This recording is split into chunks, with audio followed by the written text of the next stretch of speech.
जी हाँ दोस्तों, गजब हो गया। बीच चुनाव प्रियंका गांधी ने तोड़ दी असम में भारतीय जनता पार्टी। मंत्री और विधायक बीजेपी छोड़ करके आए कांग्रेस में। 15 और एमएलए कांग्रेस के नेताओं के संपर्क में। स्वागत है आप सभी का। आप देख रहे हैं द राजनीति का विशेष सेगमेंट खबर और विश्लेषण। मैं हूं जब्बार खान। दोस्तों, आखिर अचानक ऐसा क्या हुआ और प्रियंका गांधी ने ऐसा कौन सा कदम उठाया जिसकी बुनियाद में असम के अंदर भारतीय जनता पार्टी की सारी उम्मीदें चकनाचूर होती नजर आ रही हैं।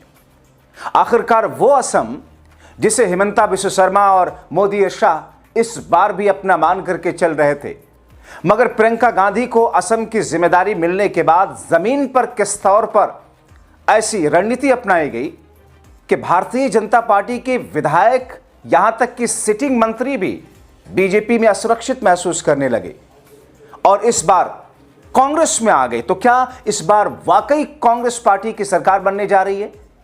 और आखिर वो कौन से 15 एमएलए हैं जो कांग्रेस के संपर्क में हैं? विस्तार से दोस्तों आपको सब कुछ बताते हैं। दोस्तों, सबसे पहले आपको कुछ बड़े मीडिया हाउसेस के जरिए लगाई गई खबरों को दिखा देते हैं। कई बार लोग बोलते हैं कि साहब ये तो हाइपोथेटिकल चीजें हैं, ये तो आप अंदाजा करके बताया जा रहा है, लेकिन मैं उन्हीं मीडिया हाउसेस की खबरें दिखाता हूं जिन्हें बहुत सारे लोग गोदी कहते हैं। देखिए हेडलाइंस में, आज तक की हेडलाइंस है लिखा, असम चुनाव से पहले बीजेपी को बड़ा झटका। हिमंता सरकार में मंत्री नंदिता दास गरलोसा कांग्रेस में शामिल। गरलोसा निवर्तमान विधानसभा में हल्फलोंग का प्रतिनिधित्व करती हैं और वहां से कांग्रेस के टिकट पर ही चुनाव लड़ेंगे। दोस्तों, बीजेपी तो सन्न रहेगी। इसी तरह देखिए दूसरी खबर दोस्तों, क्या लिखा हेडलाइंस में, असम बीजेपी में बगावत, टिकट कटते ही विधायक का इस्तीफा। चुनाव से पहले सीएम हिमंता की बड़ी टेंशन। असम विधानसभा चुनाव से पहले बीजेपी के विधायक निहार रंजन दास ने पार्टी की प्राथमिक सदस्यता से इस्तीफा दिया। उन्हें बराक घाटी क्षेत्र की ढोलाई विधानसभा सीट से पार्टी का टिकट नहीं मिला था, नाराज हुए। और यह भी हाल फिलहाल की खबरें हैं सन। एक और देखिए, और इस खबर को देखिए दोस्तों, असम में दिसपुर में दिलचस्प हुआ मुकाबला। कांग्रेस के बागी प्रद्युत बोरदोलोई के सामने अब बगावत का खतरा, यानी कि बीजेपी की लुटिया डूबी। असम विधानसभा चुनाव के बीच में बीजेपी ने कांग्रेस के मौजूदा लोकसभा सांसद प्रद्युत बोरदोलोई का विकेट गिरा करके कांग्रेस को करारा झटका दिया। यानी कि दोनों तो शुरुआत बीजेपी ने जैसे की, कांग्रेस के एक सांसद को तोड़ करके अपनी तरफ जैसे ही ले गई और पूरा मेन स्ट्रीम मीडिया इस बात को लेकर के चर्चा करने लगा कि साहब कांग्रेस इस बार तो रसातल में चली जाएगी। शुरुआत उन्होंने की, कांग्रेस को झटका दिया। बीजेपी ने प्रद्युत बोरदोलोई को दिसपुर सीट से चुनावी मैदान में उतारा, मगर अब बीजेपी के बागी नेता ने कांग्रेस के प्रत्याशी को सपोर्ट करने की बात कहकर बीजेपी की नींद उड़ा दी है। यानी कि दोस्तों, नहले पर दहला कांग्रेस पार्टी ने और प्रियंका गांधी ने कर दिया। और प्रियंका गांधी ने इसके साथ साथ कांग्रेस ने बीजेपी को कमजोर करने के साथ साथ, तोड़फोड़ मचाने के साथ साथ अपनी जो रणनीतिक बिसात बिछाई है जमीन पर, उसमें कई सारी छोटी छोटी वहां की इलाकाई पार्टियों को अपने साथ मिलाकर के चुनावी मैदान में उतरी है। और इसीलिए कांग्रेस सिर्फ खुद 100 सीटों के आसपास चुनाव लड़ रही, बाकी की बची हुई 26 सीटों पर, 28 सीटों पर बाकी कांग्रेस अपने सहयोगी दलों को दे रही है। मैं आपको रणनीति दिखाऊंगा कांग्रेस की और किन किन पार्टियों से गठबंधन किया है। यानी कि दोस्तों, एक ऐसी स्थिति जिस स्थिति में भारतीय जनता पार्टी के लिए न सिर्फ मुश्किल होगी बल्कि चुनाव के पहले, या यूं कहें कि चुनाव की तारीखों की घोषणा के बाद अगर यह स्थिति आ जाए तो फिर दोस्तों होगा क्या।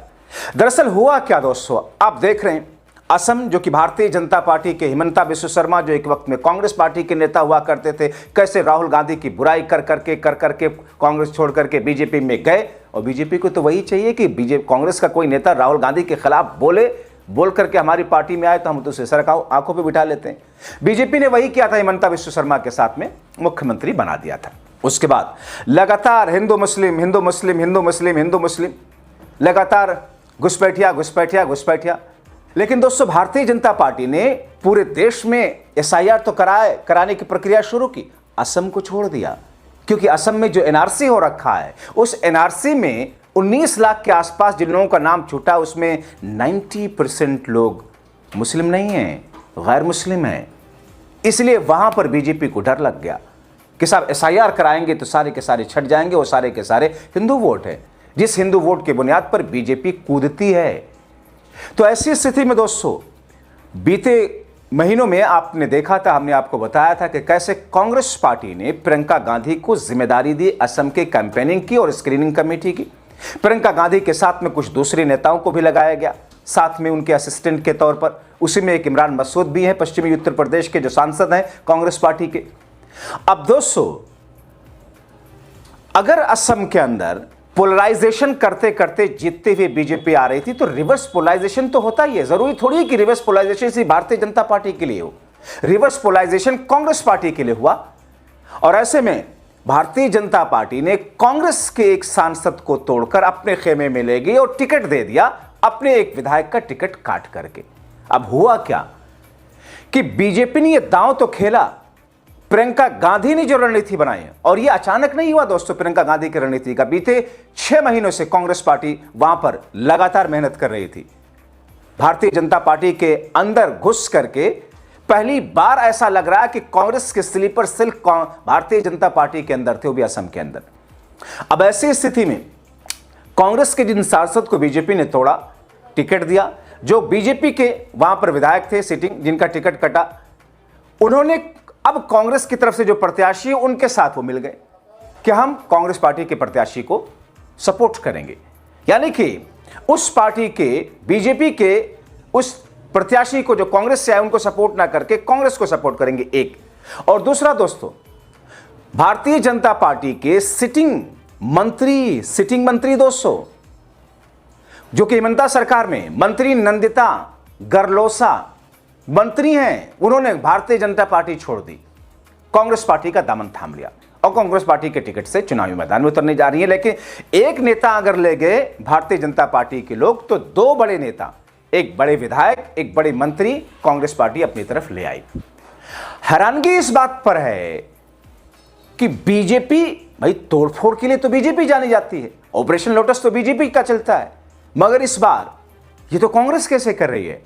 अब कहा यह जा रहा है कि दोस्तों 15 ऐसे एमएलए जो या नेता जिनका टिकट भारतीय जनता पार्टी ने काटा है, या ऐसे नेता जो बागी हो रहे हैं, वो कांग्रेस पार्टी की तरफ, कांग्रेस पार्टी के संपर्क में, यानी कि अंदर ही अंदर जमीनी स्तर पर कांग्रेस पार्टी के साथ में उनके वो लोग, वो विधायक 15 संपर्क में है। दोस्तों जाहिर तौर पर ये छोटी बात नहीं है, और यही माहौल अगर मतदान के दिन तक बना रह गया तो आप यकीन मानिए भारतीय जनता पार्टी का इस बार असम से सुपड़ा साफ होने से कोई नहीं रोक सकता। हालांकि कांग्रेस के लिए इतना आसान नहीं है, क्योंकि जहां पर ध्रुवीकरण हो, घुसपैठियों का मुद्दा हो, जहां पर भारतीय जनता पार्टी पूरा का पूरा जोर लगा करके सत्ता में है, सरकार में है, रिसोर्सेज हैं, पैसे हैं, एजेंसियां हैं, सब कुछ है, चुनाव आयोग है, लेकिन कांग्रेस पार्टी की रणनीति इस बार भारी पड़ती हुई दिख रही है। अब दोस्तों मैं जल्दी से प्रियंका गांधी की जो जमीन पर रणनीति है गठबंधन वाली, उसके बारे में भी आपको बता देता हूं। अब दोस्तों आपको बताते हैं जिससे बीजेपी का सुपड़ा साफ होते हुए कैसे दिख रहा है, किन किन पार्टियों के साथ में प्रियंका गांधी ने साथ लेकर के गठबंधन किया है। हिमंता की नींद उड़ी है, यानी कि प्रियंका ने इस बार चुनाव में असम में बीजेपी पलट दी है, बाजी पलट दी है। देखिए ग्राफिक के जरिए दोस्तों किस तौर पर क्या कुछ है। देखिए राजौर दल और असम जातीय परिषद समेत 6 दलों संग कांग्रेस पार्टी ने गठबंधन किया, प्रियंका गांधी ने गठबंधन किया। इसी तरह सामाजिक कार्यकर्ता अखिल गोगोई के रायजोर दल और लुरिन गोगोई की पार्टी एजेपी के अलावा ऑल पार्टी हिल लीडर्स कॉन्फ्रेंस माकपा और सीपीआई-एमएल के साथ में प्रियंका गांधी ने गठबंधन किया है। इसी तरह कांग्रेस 100 सीटों पर चुनाव लड़ेगी, जबकि दोस्तों रायजोर दल 11 सीटों पर, एजेपी 10 पर और अन्य जो दल हैं जिनको लिया है कांग्रेस ने 2-2 सीटों पर चुनाव लड़ेंगे। छोटे दलों के साथ सामाजिक राजनीतिक समीकरण बिठाया गया है। कुल मिलाकर के 126 विधानसभा सीटों में से ऊपरी असम की 28 सीटों पर गठबंधन से फायदा मिलने की कांग्रेस को उम्मीद है। दोस्तों 2024 के लोकसभा चुनाव में ही ओहन भावना के कारण ही, अहोम दरअसल वहां का एक जातीय पूरा वर्चस्व है, अहोम भावना के कारण ही हिमंता के तमाम कोशिश के बावजूद गौरव गोगोई जोरहाट सीट से चुनाव जीत गए थे।